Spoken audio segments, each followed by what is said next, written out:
Harmony here with you.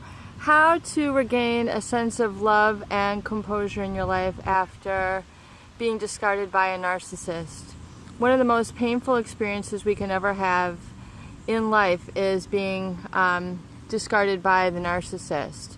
When we expose them, when we discover they're not the person who we really thought they were or we wanted them to be.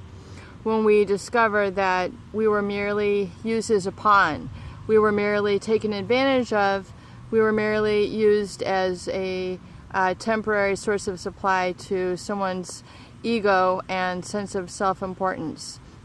This can be devastating and even more frustrating and sorrowful when we realize that these measures were all often pre-calculated in the strategy of the narcissist, that they oftentimes take great pleasure in seeing the destruction of people's heart and soul when they get ready to discard the narcissist. They know exactly what buttons to push.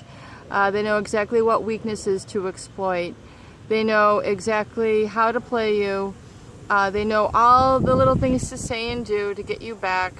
And eventually you're going to catch on to this. And although it's a tough pill to swallow, you have to fundamentally and unequivocally accept that you cannot change them, and you will not be able to really establish the kind of love relationship that you had thought you could develop and create with them.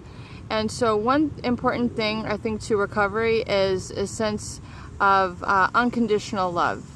True love, the source from which we came, is truly unconditional. Unconditional love. Now, we did not experience that with a narcissist. They might have said some great things to us. We might have had some fun times.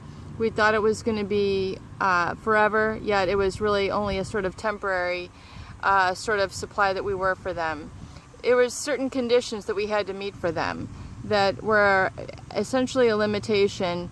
And eventually, in the exposure of them, we realized that they're not who they said they were, they're not who they posed themselves to be, and we're left feeling miserable, depressed, down, capable of, weeks and months of depression after having learned this, and maybe thrown away what we feel to be a good portion or the best years of our lives.